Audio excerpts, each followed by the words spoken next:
Hello, and welcome to another episode of Boundless Body Radio. I'm your host, Casey Ruff, and today we're releasing a bonus episode.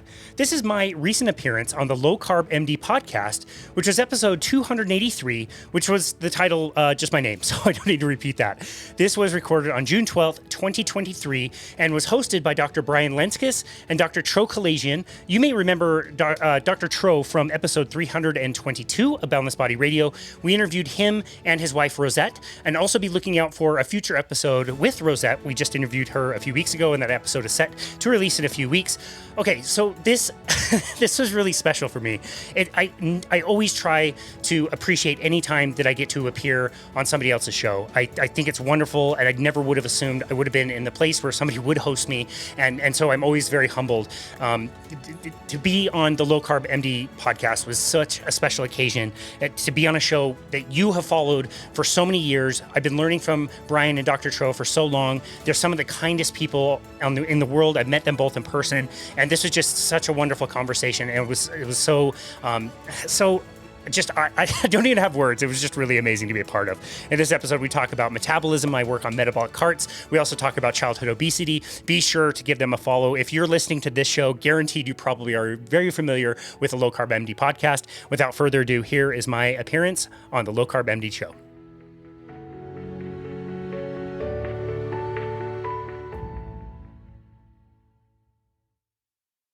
Welcome to the Low Carb MD Podcast. No one is beyond help. No one is beyond hope. As we have always said, we are bringing you medical information and cutting-edge science, but none of this is medical advice. Please seek out input from your own doctor.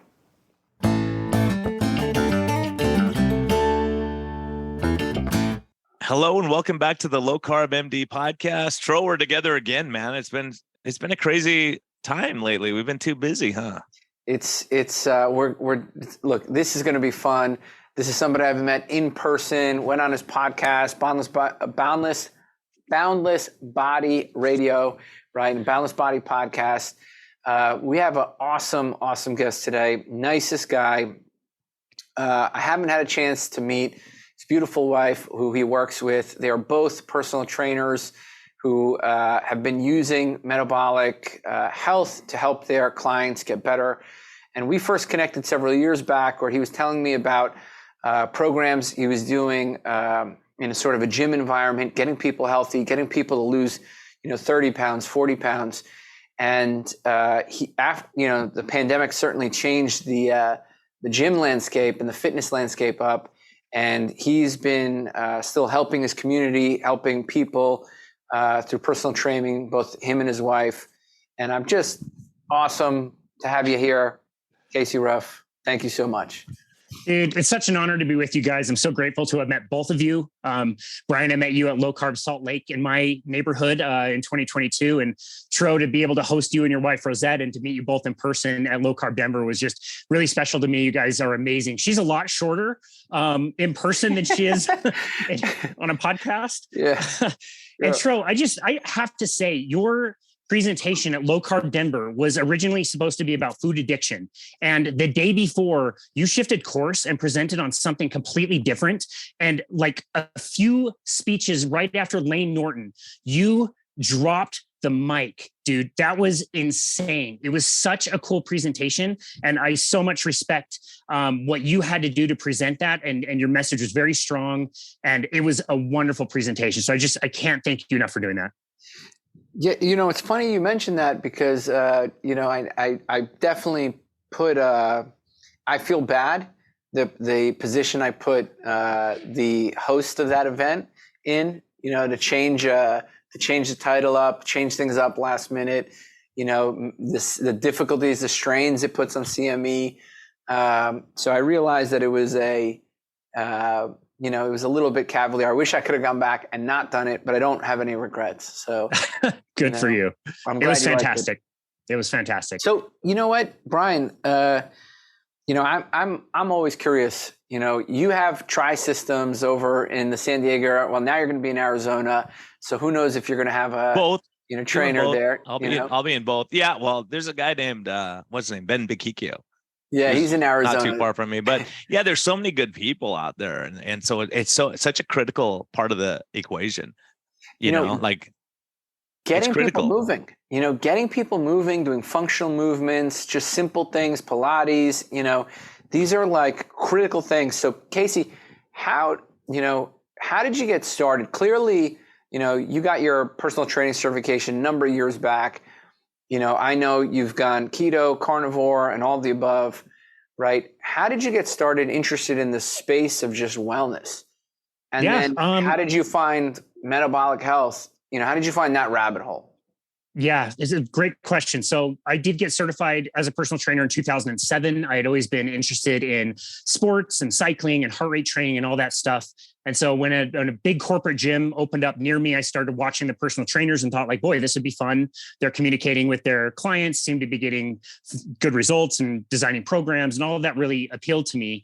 And you mentioned getting into metabolism. My role at that gym was literally the metabolic specialist. So I was in charge of running a program where we were using metabolic carts to measure people's metabolic rates. So you would either come in and do what we would call a resting assessment, where I would measure the number of calories that you would burn just being yourself and resting in a comfortable chair, and show you where your baseline metabolism was. And then we could also do what we called an active metabolic assessment, which is more, what you would classically see as like a VO2 test, where somebody would be on a treadmill or a bicycle and they would be ramping up and ramping up and ramping up. And we could measure not only the number of calories that you were burning at different intensities, which would always be higher the harder you worked.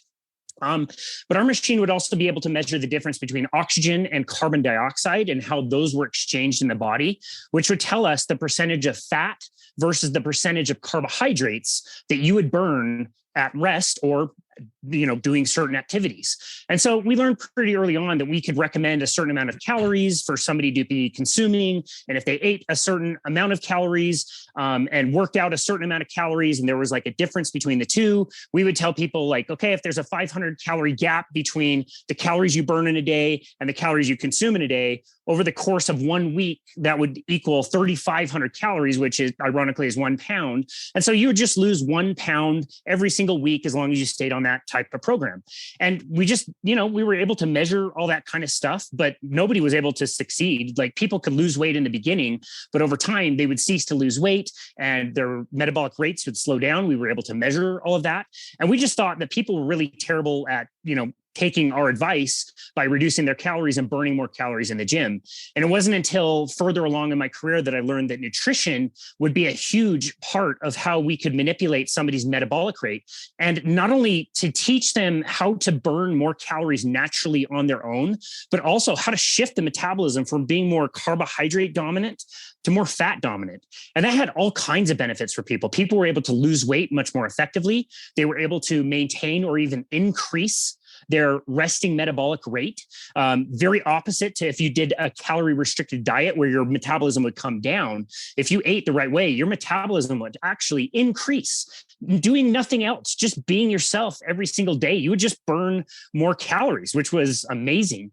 And so we were able to do that. We were able to help athletes who were doing different events. We all know that if an athlete is doing like a marathon or a bike race, over time, they would have really good energy, but they would bonk. They would hit the wall, as we say, which is basically just running out of the very teeny tiny amount of stored carbohydrate that you have in the body. So if we could teach people to save more of that carbohydrate and burn more of the fat, which we have thousands and thousands of calories of stored fat that we can use for energy, then people would be able to do much better in endurance races. And that was my experience as a cyclist, as I was able to, go out on longer rides and not need as much food and be able to ride at pretty quick tempos and just never experience that bonking sensation. So that was kind of my entryway into eventually discovering low carbohydrate and keto diets. And that ended up shifting more towards a program that we were running that was geared more toward weight loss.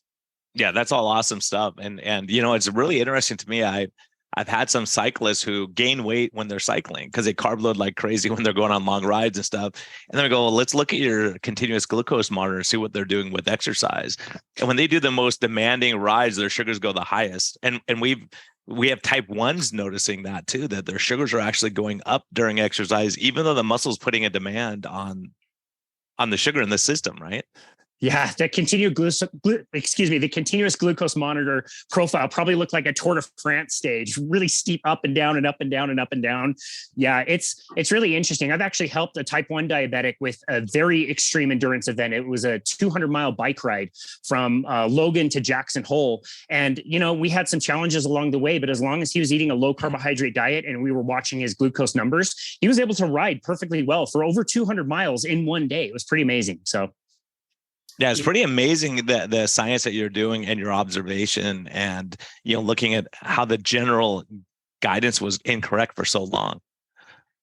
Yeah, it was really fascinating. I mean, the thing that really kind of got my attention, really shifted towards the low carbohydrate space was, again, why is it that somebody's eating more protein and more fat? Why are they burning more calories? Even if they're not eating as many calories, they're telling me they're really full and satiated, and they really don't want to eat any more calories than they do.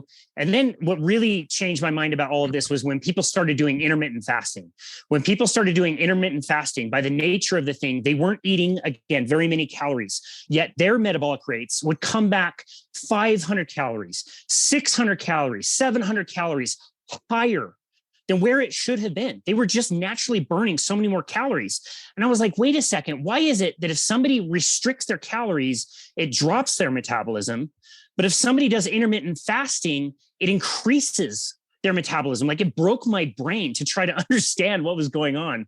And it was really being introduced to the low carbohydrate world, and especially the work of like Jason Fung, who was explaining that like when your body finds stored fat, there's no need for the body to reduce its metabolic rate. It can actually increase. And so when I learned and understood that, we could leverage, that information to help people get much better results. It was quite amazing. When you guys will perfectly understand this. When you've been practicing for years and years and years, and you think all your people suck, they're not following your advice, they're being unhealthy, and it never works. It sucks. You just don't feel that good going to your job. And then when you find a way to help somebody where like pretty much anything you were doing before wasn't working, and now you can hardly find anybody who this is working for, it completely changes your job satisfaction. It's just, you go to bed happy, you wake up happy, you have energy, like you get to actually help people, which is why any of us are doing what we're doing anyway. It's amazing. Yeah, I think like one of the big things that sort of caught your attention, it sounds like, was, you were taught one thing in the sort of personal training, exercise science world, and yet before your eyes, other things are happening. And, we're taught about calories, and it's not really until the last like 15 years where we've understood the impact of those calories on our metabolism. So like, for example, about 10, 15 years ago, we realized that protein has a higher thermic effect. Our body, takes in those protein calories and releases heat in the metabolism. And so our body doesn't use it as efficiently. So we know that, eating protein can rev up metabolism by maybe 10 to 15%, depending on the, total energy intake. The other thing that we found out lately, very recently, is that low carb eating raises metabolism by about 200 calories per day, right? So now we have these two things put together. Hey, look. Yeah, and also, Tro, the great one, Ben Bickman just posted something yesterday showing that lowering insulin has an inverse relationship with metabolic rate. So lowering your insulin down, your metabolic rate goes up. So all these things kind of come together, and you go, oh, okay, maybe it is about what you're eating. You can't say 2,000 calories of gummy bear is going to be the same effect as 2,000 calories of salmon. Like that's when we start looking at the metabolic effects on insulin, on cortisol, and all the stress hormones and all that. And also, the importance of exercise, also just from a calming the nerve standpoint of getting, your frustrations out and not sitting there, stewing all night or whatever. Yeah, 100%. I mean, and coming back to that, metabolic rate and sort of seeing that play out right in front of you, Casey, what we've learned, in 2018 was that lowering your insulin, lowering your carbohydrates, right, results in that increase in by 200 calories a day. So just by lowering your carbs, increasing the fat a little bit, increasing the protein a little bit, right, you can actually burn about 400 calories more per day. Now, just this past week, in the past 2 weeks, we've seen that over the past 100 years of metabolism research, that the metabolism of the general population has dropped by about 250 calories per day. Okay? And what did they write? The reason was, what did they write? The reason was, they said the reason is probably due to the carbohydrate insulin model. Okay? Probably because we're adding more processed carbs, and get this, they wrote seed oils. When we're oxidizing seed oils, it's less expensive than saturated fat. And there's not as much, it's more efficiently metabolized, so to speak. So there's a lot of things coming together, and you know, in terms of the science and the scientific literature, but here you're seeing it in your lab on your metabolic cart. And so what do you, how many patients did it take for you to see this happen? Now we have the data. But we didn't have the data 5 years ago when you were doing this, or, before the pandemic. So how many people did it take for you to say, well, wait a second, something is different here? Tro, I'm a really slow learner. So it was way more people than it should have been. It was way too many years for me to catch on to some of this stuff. But you're right. We were seeing it in front of us. I even did a test once on somebody who came back from the Biggest Loser contest. She was on TV. She did the contest. When we measured her metabolic rate after she did a terribly calorie restricted diet and was working out 6 hours every single day, her metabolic rate was almost 1,000 calories lower than what it should have been for somebody her same age, height, weight, and gender. And it's no wonder all the Biggest Loser contestants always gained all the weight back. And when they did the scientific studies, their metabolic rates remained suppressed for years and years and years afterwards. It's a shame. We're really short-sighted when we think, what can we do to lose weight? We look at calories, and it's just really short-sighted to say that, okay, I'm just going to reduce the calories that I eat, and then I'm going to increase the calories that I'm expending by doing, especially really kind of moderate to high intensity cardio, where people are huffing and puffing and breathing hard. They don't realize that not only are they burning a ton of carbohydrates, they're teaching their body to use carbohydrates as the main fuel source. They're also teaching their bodies to become more efficient. That sounds great. If you're running a marathon, being really efficient means you can use your calories pretty well through the course of a 4-hour marathon. If you have weight to lose and fat to lose, you don't want efficiency. You want to create inefficiency. You want to teach your body to burn and burn and burn more calories. And people don't think that whatever you're doing today is going to have an effect on what is going to happen in the future. If you lower your metabolic rate, you are literally creating the perfect environment to gain weight. And every time I hear somebody around my lake huffing and puffing, running around the lake, burning a bunch of calories because clearly they want to lose weight, I just want to stop them and shake them and be like, yo, you are making your body gain weight in the future. I can guarantee it. Slow down, ease off. Let's change your eating in a different way so that you don't have to burn calories through exercise. Let's flip the script. Let's flip that equation and teach your body to burn more calories all the time, just being yourself. It's such a better way to go. It's so much more sustainable. People don't have hunger. They feel great. They don't need to be doing crazy hard exercise all the time. And I'm a personal trainer. I get paid to make people do exercise. You know what I mean? It's just, we're so short-sighted with it. It sucks. Why do you think that is? Why do you think that, I want to talk about exercise, and I know Brian feels the same way I do. He even hinted at it just now. He was like, exercise is a mental health tool. He was basically, that was his thing. But why do you think we're short-sighted? Maybe Brian, I want to, do you mind if you tackle this one? Why do you think we're so short-sighted about exercise as a society? We sort of want to kill ourselves. I think there's two extremes on that. Some people hate exercise. They're going, I'm just not going to do it. I don't have time. I'm too busy. I want to be healthy, but I don't want to exercise. And then you have the other ones. You say, I want to eat whatever I want. So I'm going to exercise like crazy so I can eat whatever I want. So when you put those two things together, it really makes a difference. It's just hard. It's a mental thing for people. And it's just like anything. We think I just have to work harder and harder and then it will happen. So they'll just push themselves harder and harder. Then they get muscle breakdown or hurt themselves, or, they want to be like that model on TV, and some of us just aren't going to have that physique. But I think there's just a mindset. There have been camps. And what do you mean model on TV? We got Casey Ruff right here. Yeah, no, we got Casey right here. We saw your he's picture. He's a model on the Zoom. Yeah. And so that's it. I think people think you have to work out. When you hear someone like Ted Naiman goes, yeah, I work out 10 minutes a day. And you go, how can that possibly be? When Ben Bakikio first talked about that, I go, this guy's nuts. There's no way you could work out 15 minutes. And so it's figuring out, I think, what works for you. And I've seen it, Tro, and you've seen it too. We've seen people who are super fit that eat zero carbs and they work out like crazy doing CrossFit 3 hours a day, and their sugars are through the roof. Their cholesterol's crazy and the stress hormones are through the roof. It's like, well, if you chill out a little bit, you'll do better. You got to step back a little bit. Give your body wants you to survive, and you're putting your body in a panic mode all the time. So it's just kind of figuring out that balance, like Casey's saying. I totally agree. So Casey, why do you think we have like this short-sighted view of diet and exercise? Why do you think like people have that? You sort of hinted at that.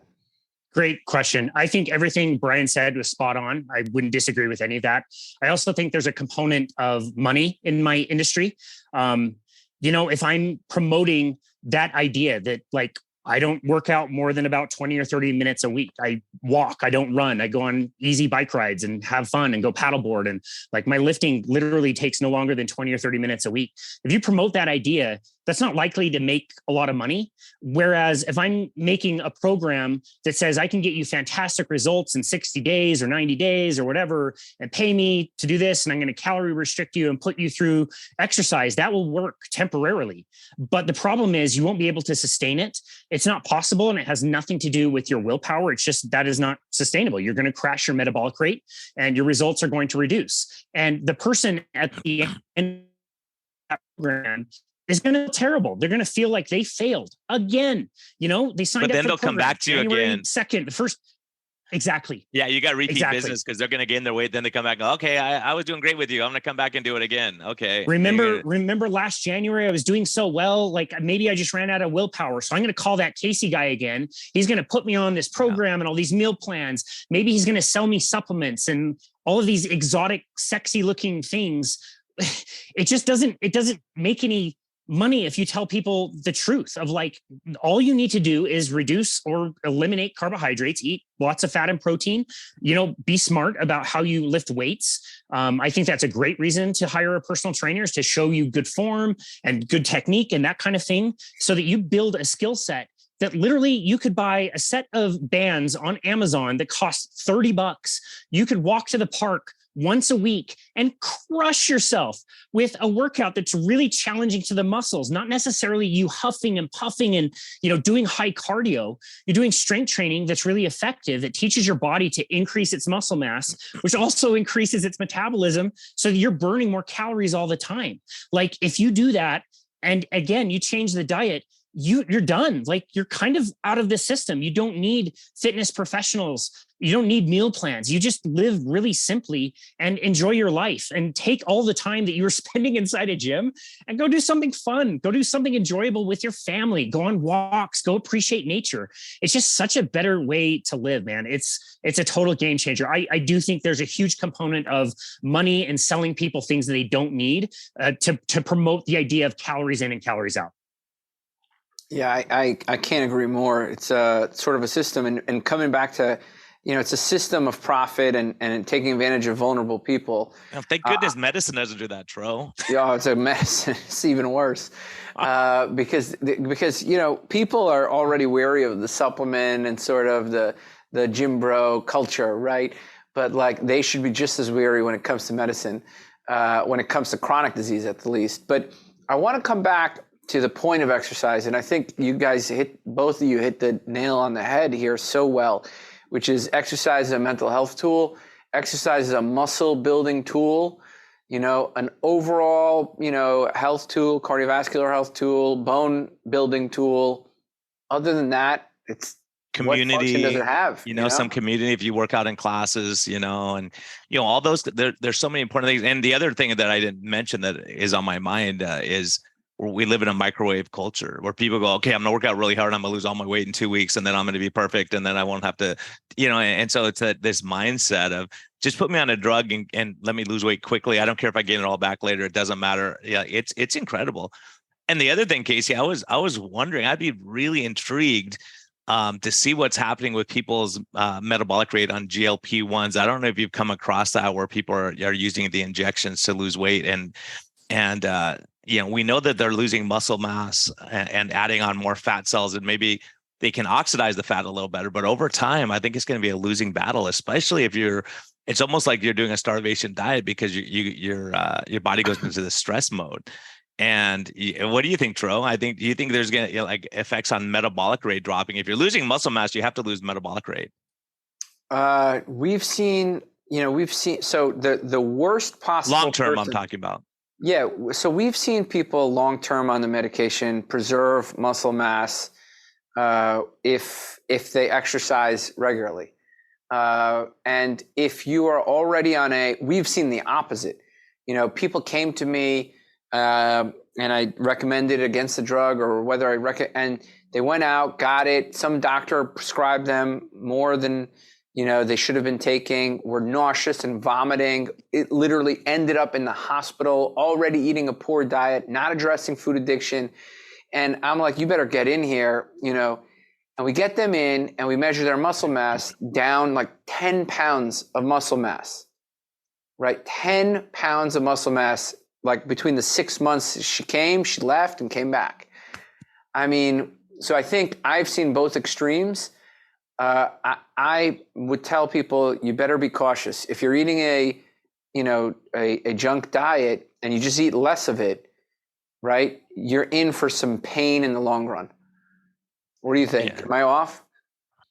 So that's a great question. So in 2020, my program was basically, again, I was measuring metabolic rate, which means I was standing next to a treadmill with somebody wearing a mask with concentrated respirations, breathing very heavily. So my program was actually shut down in March, even before the gym closed down. And then when the gym finally closed down, we were placed on unemployment and had to start our own company. So I lost access to metabolic carts before I was able to measure people who are going on these medications.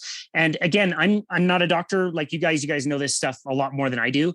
But the way I understand it is these drugs work by decreasing your appetite. And so, yeah, you can lose weight, but I'm seeing a lot of people in the same kind of boat where they're losing a lot of lean mass. My dad and I were just having a conversation about this over lunch, where one of his friends just started one of them, and he said, well, he's losing a lot of weight. And I said, fine, but watch him over the next few months and years and see what happens. I'm willing to bet my career that this person's health is going to kind of slowly decline, maybe in just kind of like weird ways. Like maybe, he's losing muscle mass, or maybe he's not playing golf as often. He doesn't have as much energy. I'm not comfortable saying that these things are going to really help out in the long term. And the recent recommendations, I believe, was for the American Pediatrics Association, or whoever the group that said by age 2, you should be having nutritional counseling if you are expressing obesity. By age 12, you should be prescribed Ozempic and some of these other medications. And by 13, you can qualify for bariatric surgery. Holy smokes. Like, I don't think so. I heard a podcast where they were kind of explaining failure. Dude, what is systemic failure? Yeah. I listened to a mainstream podcast that I've listened to literally 5 times, because in this podcast, the guest who's speaking is saying we have a huge obesity problem. This obesity problem wasn't that big of a deal in the 60s, but then in the 70s and 80s, it was starting to increase. And we started to do studies. Like, they went to school districts, and in one school district, they told everybody to do everything that they thought at the time would be best for these kids' health. So more exercise, more fruits and vegetables. And the other school district, they didn't do anything as the control, and there was no change between the two. So from that, they learned that lifestyle is not a factor in obesity. It is simply a genetic thing. And it's such a problem that we need to start to address this early in life. I couldn't believe my ears. Literally, I listened to this thing 5 times thinking like, okay, no way you can tell that story so well and get it so wrong. Like, What the hell else do you think was going wrong at the time? Like the seed oils, like you mentioned, sugar everywhere, carbohydrates everywhere. Like, don't you think there was something else going wrong? Like when I pull up my like Formula One history book that shows pictures of the crowds in the 50s and 60s and 70s, there's no obesity. Nobody's obese. Like, what happened to their kids? They all of a sudden, like, genetics flipped on them and now they have obesity. It's not a genetic problem. It's ridiculous. So I agree with you. I'm a little scared that people who are really, sick of dealing with their health issues are going to turn to yet again another quick fix that is not going to promise to really help anybody. It sucks. I think the biggest harm, and Brian, you tell me what you think about this. The biggest harm to this medication is doctors accepting insurance and agreeing to a 7-minute visit, right? Doctors being lazy, uncaring, not looking into the root cause, right? These drugs have been used for diabetes for 10 years, 15 years, okay? They have positive cardiovascular outcomes. I have nothing against these drugs. These drugs are better than the other class of drugs we've had in diabetes, right? The biggest problem with this medication is the fact that doctors are going to hand it out in 7 minutes. They're not going to ask patients, are you managing your stress? How are you managing stress-induced eating? How are you managing boredom? How do you handle social situations? Do you have cravings? Do you need help managing your cravings? Can we change the food that you're eating?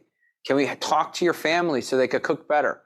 Right? All of these important things, doctors are going to completely ignore. So the biggest harm of this medication, besides the fact that the social media and the mainstream media is like making it into something that it's not a miracle, is that doctors will do the lazy thing. They'll write a script and they'll blame the patients when they fail. Look, you failed another thing. Right? I mean, Brian, am I wrong here? It's the same thing as, really a statin drug. Like they go, oh, you don't have to change your diet. Here's a statin that'll absolve you of all sin. Right. And so that's a big problem. Insulin too. Yep. I mean, so many doctors out there go, oh, tell Dr. Lenzkes to screw off. Here, eat whatever you want and I'll give you more and more insulin. They put them on U500. They're on massive doses of insulin. They're gaining 80 pounds. They can't walk. And you start looking at that. Like, that's why it's frustrating when I hear stories like yours, Casey. I hear it a lot where they, you're helping people and then they go, okay, we have a pandemic. We're going to lock down the gym. And so all those people are now eating and drinking and smoking and gaining weight and, doing all the horrible things for themselves. And you could have helped them and decreased the risk long-term, not just right now, but we're talking about long-term. We're talking about, for their lifetime of getting that tool. And the other thing that's crazy, and I think you probably saw it, Tro, that your friend Michelle Obama's come out with a fruit drink now for kids that's going to cure obesity. And you're like, a fruit juice. It's like, what? It doesn't even meet your own guidelines that you set up for schools. And what we knew was happening is when they changed the school food, they were so bad that the kids just went across the street to Taco Bell and McDonald's and ate French fries and drank Cokes. And of course you don't see a benefit because they're not educated. You're just saying, this is what we're offering you. And so, there's so much like that you see the WIC program and all these things where it's just all processed food. There's no real food.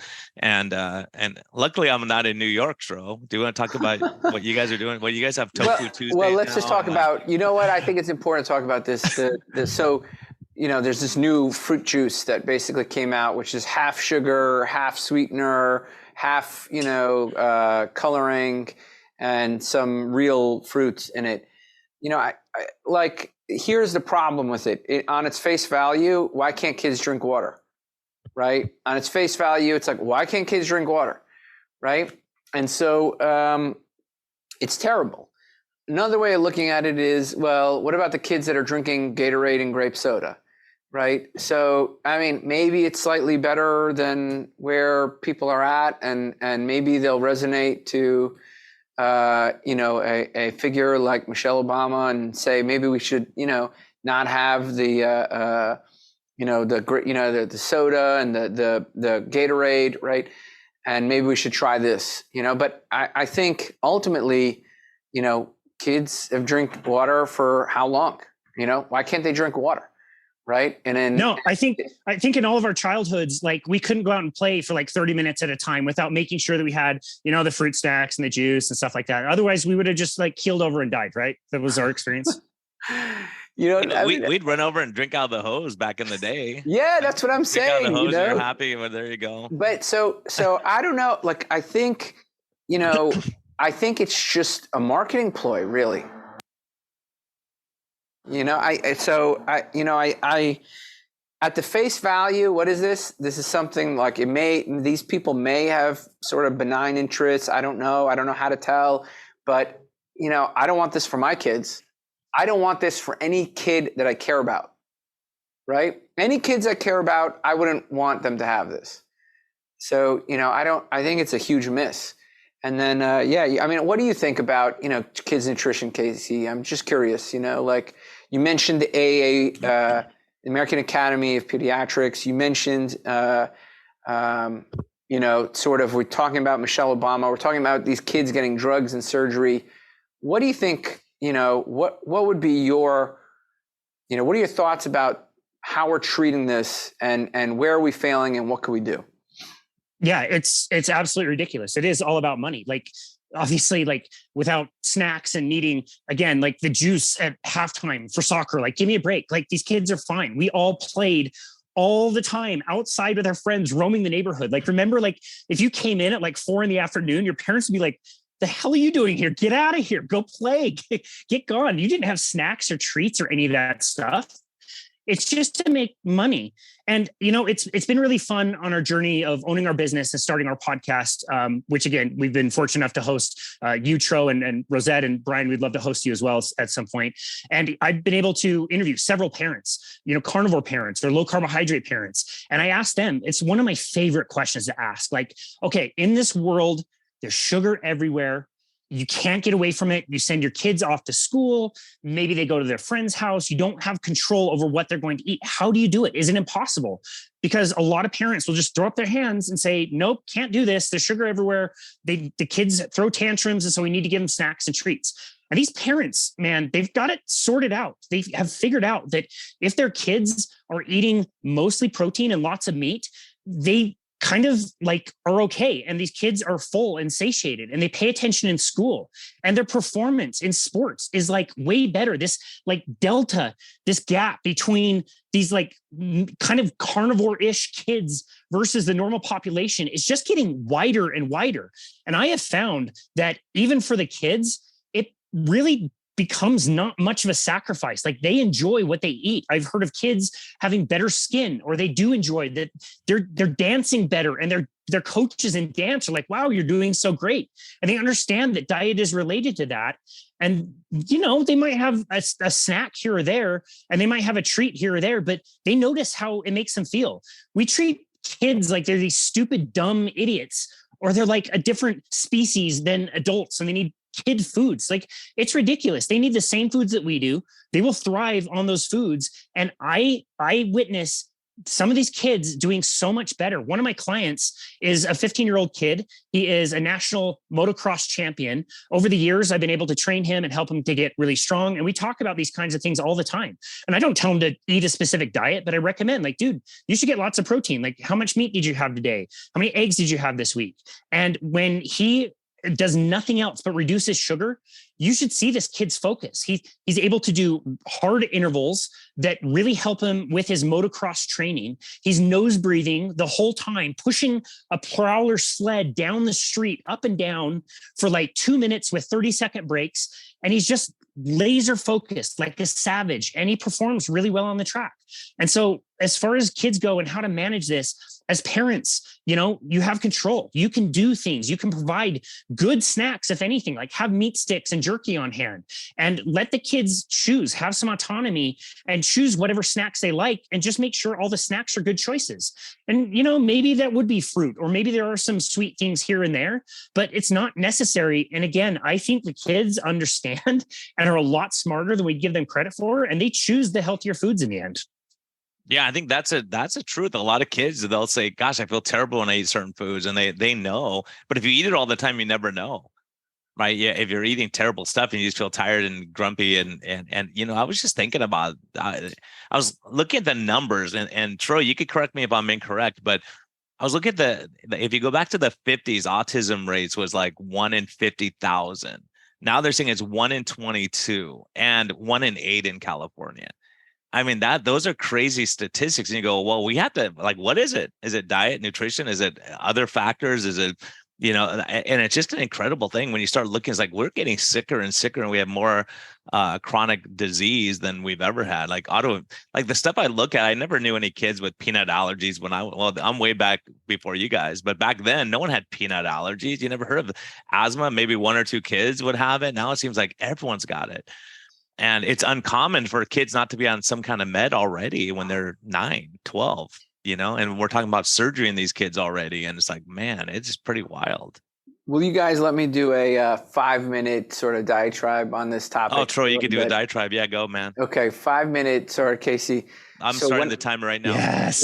When I was a third-year medical student doing my pediatric rotation, Brian, I was going through the physiology of autism. I was so, it was such a prominent topic in my pediatric rotation. I was looking into it, and I was looking through the data, and I wrote out the mechanism for which maternal diabetes would lead to an increased risk of autism, right? I mean, the high insulin will be linked with higher testosterone, will be linked to higher pulsatile GnRH. I mapped it all out. I went to the director, of the department director, and I said, I just can't get this. It's not in the literature. I believe maternal diabetes is linked to, autism. How do we test this? He's like, there's this autism bank, the data bank, and you can, explore those data sets. They have pretty big data sets. You can explore them. And I'm a third-year student. I'm like pissing in my pants just being on the metabolic ward, right?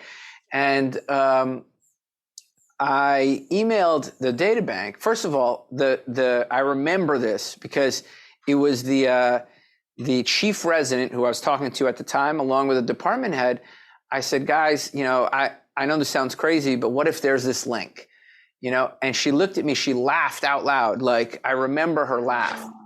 Okay. And she said, if there was that link, it would have been found already. Okay. And she's like, there's no way that this could be true. And I was like, but just look at the physiology. Like, I mapped it out. Anyway, I emailed the data bank the next day, and they're like, look, if you can't get a resident and a director to sign off on get an IRB approval, we can't get you the data you're looking for. And I wrote them an email explaining them the mechanics, the physiology, whatever. And I didn't pursue it. And to this day, I regret it. 6 years later, on the front cover of JAMA, boom, there it is. 2.5 times the increased risk of autism with maternal diabetes. And if you have obesity versus being normal weight, that risk goes up. If you have obesity and diabetes, type 2, that risk goes up even more. If you have obesity, type 1 diabetes, that goes up even more. So, and now there have been like 6 studies linking maternal, diabetes to autism. And to this day, I remember not pursuing that and, letting myself be discouraged from the chief resident and the department head who told me, Tro, yeah, we think it's a cool idea, but we're not going to support you. And one of them just laughed at me. So that's my 5-minute diatribe. So Unreal. If you're listening to this and you're out there, before, Tro, pretty good, man. If you're listening to this and you're out there, follow your gut. Science is not, cemented in stone, and go after it. If you believe in it, go after it. But anyway, so bottom line, Brian, we know now with autism and the increased risk of autism, it's directly related with a hazard ratio of like 4 or 5, obesity, diabetes, maternal age, paternal age. All of these increase the risk of autism in the offspring. Wow. Yeah, sorry. Brian's like, why did I even bring this up? Now I got no, because I think we have to keep an open-minded look and say, okay, it's happening. We got to figure it out. And the problem is people are in denial and they won't say it's happening. And we can't find the cause until we say, okay, there's a problem. Let's start looking at it. So I think we've seen a lot of that in recent months. And so, I think we all come back to the same thing. You go, okay, let's look at this metabolic health thing. And if we can get you exercising, get you sleeping better, not hating the world, not being a jerk to everyone, it makes a difference in the long run. I'll give you guys a little crazy thing. I was in Guatemala for 11 days on a medical trip, and we chilled. We had a good time. I'm there, and like my team was eating 3 times a day. I never eat 3 times a day, 1 meal a day generally. So I'm like, okay, I'm with the team. I'm gonna be social. So every once in a while, I'll have a tortilla and a glass of wine with these guys, and so I come back, I lose 4 pounds. I'm like, how can that possibly be? I eat 3 times as much as I ever do, ever. It doesn't make any sense at all. But it really does confirm more what I'm seeing with people when they're in this oxytocin, when you're doing nice things for people and you're getting hugs from people and you're spending time and you have community and you're laughing and doing dumb stuff and wasting time. There's a lot of value to that. And a lot of us miss out, especially in the Western medicine world. And we forget about that. We don't talk about like, how's life? Like Tro was saying right at the onset, because you could ask someone, how's things going? They're struggling. Well, what's going on at home? Boom. Right. You open the can of worms and there's a lot going on. So, and so it's so important getting back to the exercise part of it with you, Casey, is that when people exercise, their stress level gets better. If their stress level gets better, they're less likely to stress eat. They know that they're on the right path. And I think the people we really like that have been on my heart that we really need to reach is someone who's 400, 500 pounds. That they're at home, they feel embarrassed to go to the gym, they don't know how to use the equipment. They think people are going to stare at them. So having a guy like you who could say, hey, look, let's just do it remotely. You don't have to go in right now. Or how do you start with that person? Because some people are on, you got to do box jumps and it's like, well, they're 450 pounds. It's not that easy. They're going to hurt themselves. So how do you approach someone like that who's really at the beginning of their journey? Yeah, that's such a great question. And I totally agree with what we were talking about earlier. If you'd have asked me, I would say as recently as like 2 or 3 years ago, if exercise was primarily beneficial for mental health, I would have said absolutely not. Exercise is better for your physical appearance. And I don't feel that way anymore. I think any kind of movement is so good for our brain, so much more than it is for our physical bodies. And it's cool that it can benefit both. If I'm working with somebody who feels intimidated by the gym, again, if you go back 3 years and ask me like, do you need a gym to be really healthy? I would say absolutely you would. You need different types of equipment. You need to do different kinds of box jumps. You need to challenge yourself and get all sweaty and, maybe CrossFit style workouts, or, I used to train people in what we called functional exercise, which is something that Tro brought up earlier, which is like, I'm a hockey player. So if I were training me, I would go to a gym and do moves that looked like hockey, but be in the gym. So maybe I'd jump back and forth like I was skating, or maybe I'd swing a weighted stick in a certain way. And, it was the work by Dr. Doug McGuff in his fantastic book, Body by Science, that really changed my mind about all of that. It made me realize that hockey is hockey. If I'm not on the ice with my teammates against another team, we're all talking smack and skating and passing and doing it in the context of hockey. It's not really hockey. Like, we should be using exercise as a way to make ourselves stronger and then use the rest of the time to go do whatever other activities that you enjoy. And so now, especially post-pandemic, like I said earlier, a $30 set of bands from Amazon will give you all the resistance you need for any exercise that you want to do. We can train you remotely. You don't even have to get out of your pajamas. And we can do some very, very simple exercises. Simple does not mean easy, right? Like, you can still challenge yourself. You can still push yourself, whatever level that is. But simple can be very simple. It doesn't have to be this exotic, crazy plan that's going to be prone to injuring people. You can do it very safely. You can do it outside. You can do it in your home.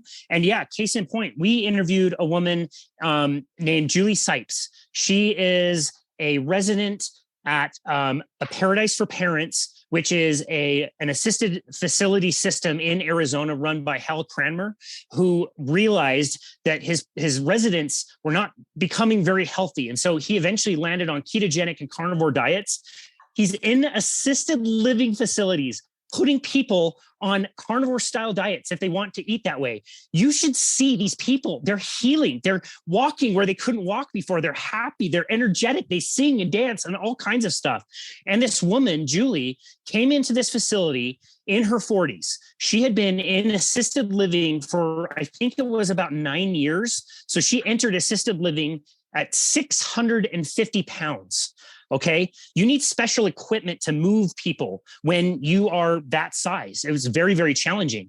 In her original assisted facility living, she was able to lose 100 pounds in the 9 years that she was living there. But when she had a chance to transfer, she transferred into one of Hal's facility, and Hal started to get his assistants and nutritionists to get her on a carnivore style diet.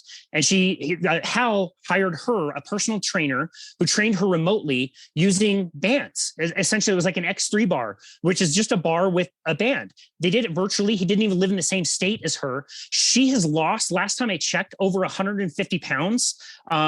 This was several months ago. She literally entered the facility 550 pounds in October of 2020. When I talked to her last, it was 375 pounds. She's lost, again, it was like 150, 175 pounds. She's continued to lose weight. She's walking where she couldn't walk.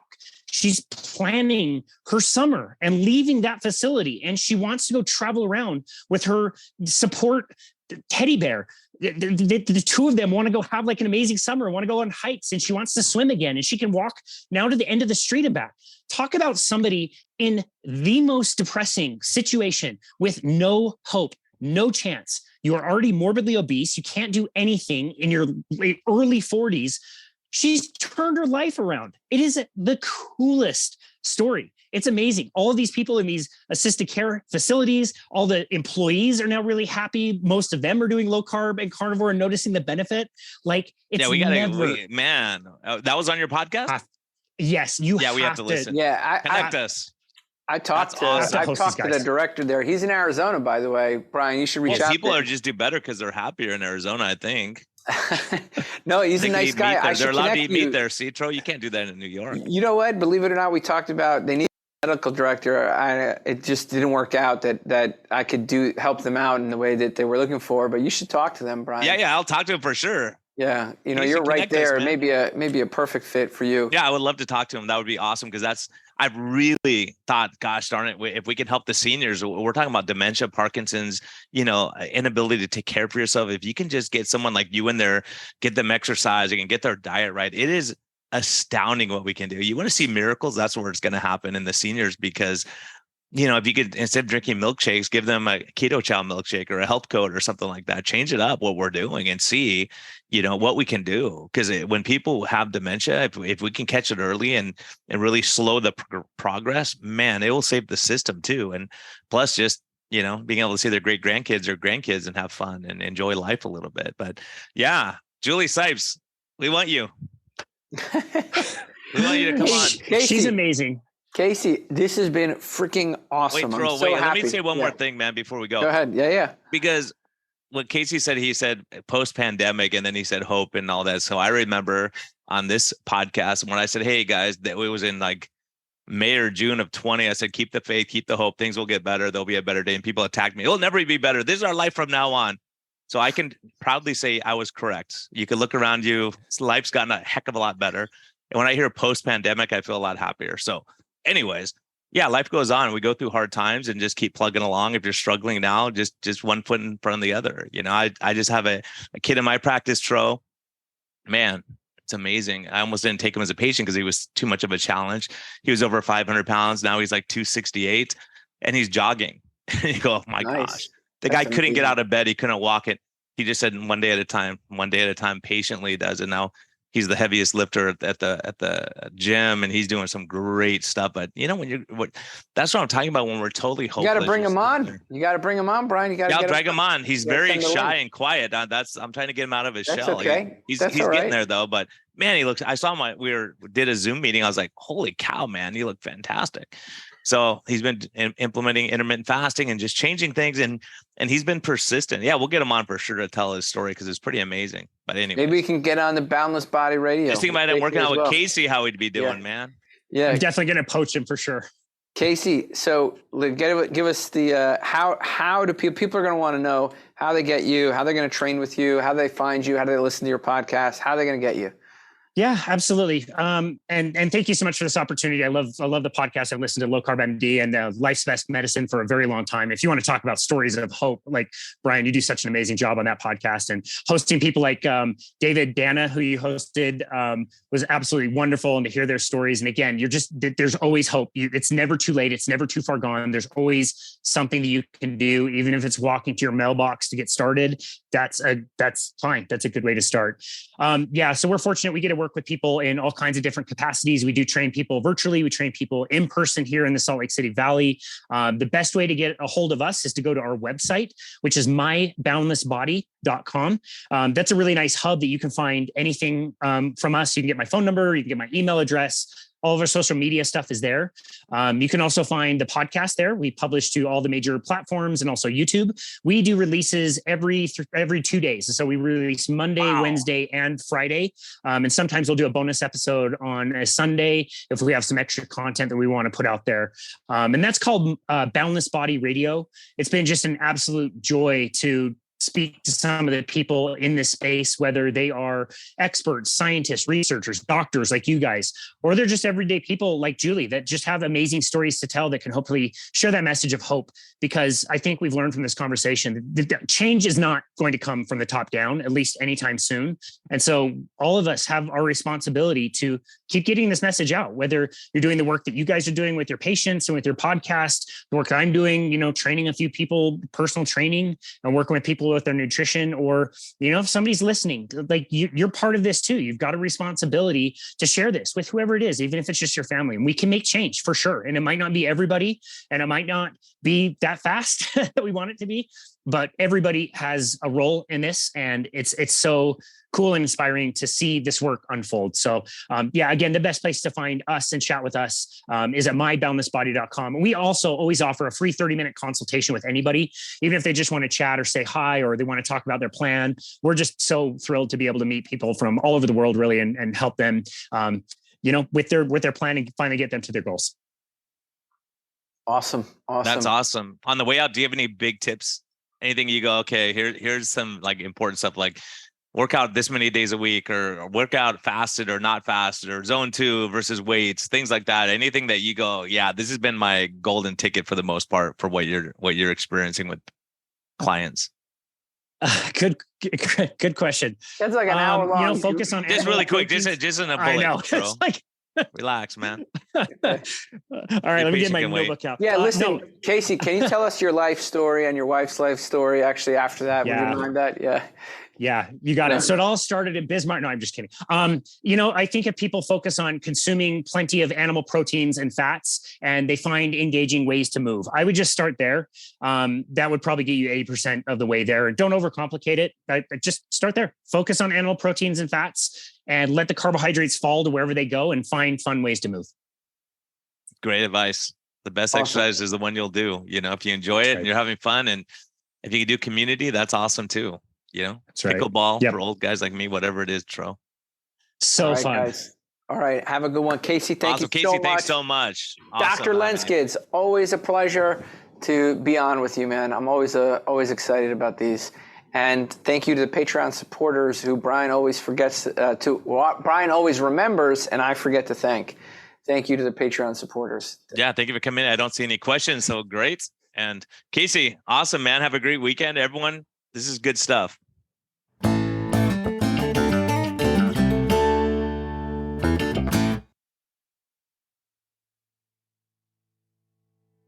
So thank you again so very much for listening to this bonus episode of my recent appearance on the Low Carb MD Podcast with Dr. Brian Lenzkes and Dr. Tro Kalajian. Like I said in the intro, it was such an honor. I was so humbled to be hosted on their show. It was a really wonderful opportunity, and hope you really enjoyed that conversation. As always, go check them out. Go give them a follow either on YouTube or on Apple Podcasts. They do great content. A new episode comes out every single week, and it's always awesome. I try not to miss a single episode. So follow them. And as always, if you haven't already, give us a rating review on Apple Reviews. It really helps to get this word out. It's been so fun to do this project. I just never would have imagined. We actually just crossed 320,000 total downloads. It's just really amazing. I just never thought, a few years ago when we started this, that we could reach so many people out there. We really hope this is helping you. As always, you can always go to our website, which is myboundlessbody.com, and you can book a free 30-minute chat with me at any time.